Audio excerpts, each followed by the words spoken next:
मोदी के फैसले का यूपी में शुरू हो गया विरोध। 8 बार के सांसद का टिकट काटना पड़ रहा भारी। जिसे टिकट दिया वही चुनाव नहीं लड़ना चाहता। पवन सिंह के बाद एक और नेता लौटाएगा टिकट। नमस्कार, मैं हूं आपके साथ अभिषेक पुंडीर। देश के प्रधानमंत्री नरेंद्र मोदी के नेतृत्व में चुनाव लड़ रही बीजेपी वैसे तो हर कदम फूंक फूंक कर रख रही है, लेकिन बात जब सही उम्मीदवार को टिकट देने की आती है तो ऐसा लगता है जैसे थोक के भाव में किसी भी नेता को टिकट थमा दिया जा रहा है। तभी तो उम्मीदवारों की सबसे पहले लिस्ट में बीजेपी ने भोजपुरी स्टार पवन सिंह को बंगाल की आसनसोल सीट से टिकट दिया, लेकिन उन्होंने चुनाव लड़ने से ही इनकार कर दिया। और अब यूपी में भी कुछ ऐसे ही आसार नजर आने लगे हैं। यहां तो बीजेपी ने 8 बार के सांसद का टिकट काटकर एक ऐसे नेता को टिकट दे दिया जो चुनाव से पहले ही आंसू बहाते हुए कह रहा है कि मुझे कोई भी चुनाव नहीं लड़वा रहा है, इसलिए मैं अपना टिकट वापस कर दूंगा।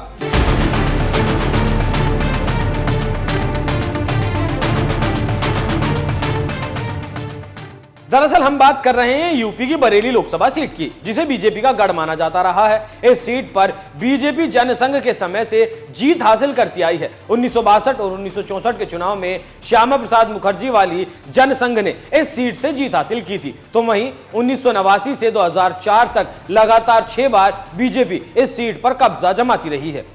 2009 में भले ही यह सीट कांग्रेस के पास चली गई थी, लेकिन 2014 के चुनाव में एक बार फिर बीजेपी ने बरेली सीट अपने नाम कर ली। तो वहीं 2019 के चुनाव में भी बरेली सीट पर कब्जा बरकरार रखा। यानी अब तक 10 बार बीजेपी बरेली सीट पर जीत का भगवा लहरा चुकी है, जिनमें से 8 बार तो अकेले संतोष गंगवार ने सीट जीतकर बीजेपी के झोली में डाली है। यानी 25 साल तक संतोष गंगवार बरेली से सांसद रहे। इस बात से आप समझ सकते हैं कि बरेली और संतोष गंगवार के बीच किस तरह का रिश्ता रहा है। लेकिन इसके बावजूद बीजेपी ने इस बार संतोष गंगवार का टिकट काट दिया। उनकी जगह पर बीजेपी ने छत्रसाल गंगवार को बीजेपी से टिकट देकर चुनावी मैदान में उतार दिया। लेकिन अब लगता है कि उन्हें संगठन के नेताओं का पूरा सहयोग नहीं मिल पा रहा, इसलिए भरी मीटिंग में बीजेपी उम्मीदवार छत्रसाल गंगवार का दर्द छलक पड़ा और कहने लगे, मुझे कोई भी चुनाव नहीं लड़वा रहा, इसलिए मैं अपना टिकट सरेंडर कर दूंगा।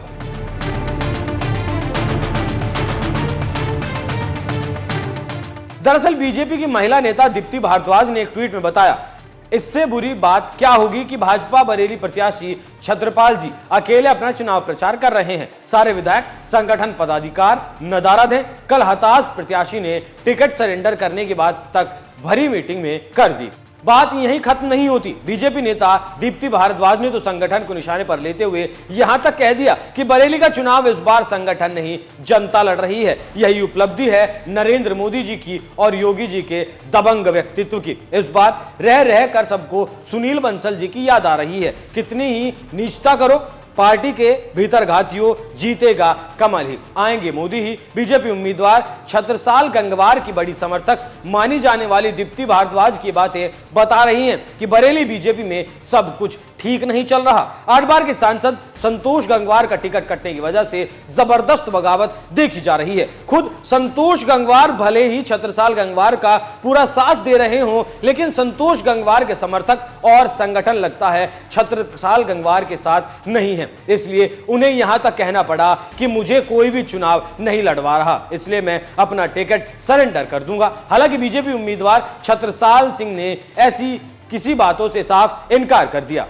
भारतीय जनता पार्टी विश्व की सबसे बड़ी पार्टी है, कार्यकर्ता आधारित पार्टी है। बहुत सारे लोग से मैं परिचित भी हूँ, नहीं भी परिचित हूँ। लोगों का तांता लगा है, आने जाने वालों का, मिलने वालों का, कौन कहाँ बोल रहा है, क्या कह रहा है, क्या सुन रहा है।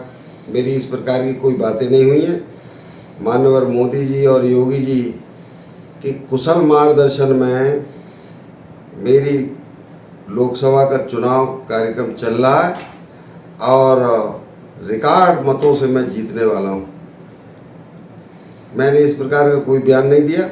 समाजवादी पार्टी के लोग अपनी हार देख रहे हैं, उससे भयभीत होकर इस प्रकार के षड्यंत्रों को रच रहे हैं। मेरा चुनाव बहुत बढ़िया चल रहा है। मेरे सारे बूथ अध्यक्ष से लेकर और माननीय विधायक स्तर तक सारे कार्यकर्ता मेरे चुनाव में लग गए और चुनाव अपने धीरे धीरे और बढ़िया होता चला जाएगा। मैं ऐसे षड्यंत्र करने वाले के खिलाफ विधिक कार्रवाई करने के लिए जांच करवाऊंगा। छत्रसाल गंगवार भले ही सफाई देते हुए कह रहे हों कि इस मामले की जांच कराएंगे और संगठन उनका पूरा साथ दे रहा है, लेकिन दीप्ति भारद्वाज जो खुद बीजेपी नेता हैं, अगर वो कह रही हैं कि छत्रसाल को संगठन का साथ नहीं मिल रहा तो यूं ही नहीं कह रही। आग जहां होती है धुआं वहीं से उठता है। वैसे आपको बता दें कौन है छत्रसाल गंगवार।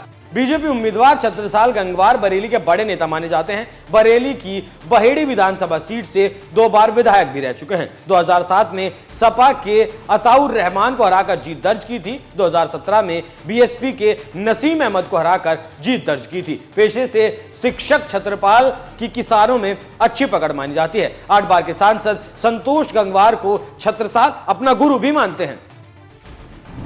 क्यों कटा संतोष गंगवार का टिकट? दरअसल बरेली से 8 बार के सांसद संतोष गंगवार की गिनती बीजेपी के कद्दावर नेताओं में होती रही है। यहां तक कि मोदी सरकार में वो मंत्री भी रह चुके हैं, लेकिन इस बार बीजेपी ने उन पर भरोसा नहीं जताया। उसकी सबसे बड़ी वजह उनकी उम्र मानी जा रही है, क्योंकि संतोष गंगवार 75 साल के हो चुके हैं और ये बात तो सभी जानते हैं कि बीजेपी 75 साल के नेताओं को किनारे कर नए चेहरे को मौका देती रही है। इसलिए टिकट कटने पर खुद संतोष गंगवार ने क्या कुछ कहा है वो भी आपको दिखाते हैं।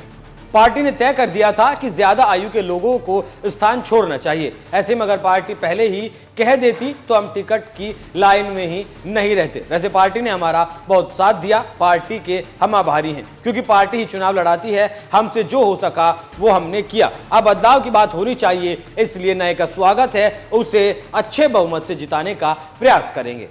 75 साल की उम्र होने की वजह से बीजेपी ने इस बार संतोष गंगवार की बजाय छत्रसाल गंगवार को टिकट देकर चुनावी मैदान में उतार दिया और अब बीजेपी का यही कदम उस पर भारी पड़ता नजर आ रहा है, क्योंकि अगर 75 साल की उम्र की वजह से संतोष गंगवार को टिकट नहीं दिया गया तो फिर 75 साल की हेमा मालिनी को बीजेपी ने मथुरा से टिकट क्यों दे दिया? शायद इसलिए छत्रसाल गंगवार को स्थानीय संगठन का साथ नहीं मिल पा रहा। वैसे आपको बता दें कि बरेली में करीब 3.5 लाख गंगवार वोट हैं, इसलिए बीजेपी ने संतोष गंगवार का टिकट भले ही काट दिया, लेकिन उनकी जगह पर गंगवार बिरादरी के छत्रसाल गंगवार को टिकट भी दिया। ऐसे में क्या छत्रसाल गंगवार बरेली सीट बीजेपी के खाते में डाल पाएंगे? इस पर आपकी क्या राय है? कमेंट कर जरूर बताएं। नमस्कार।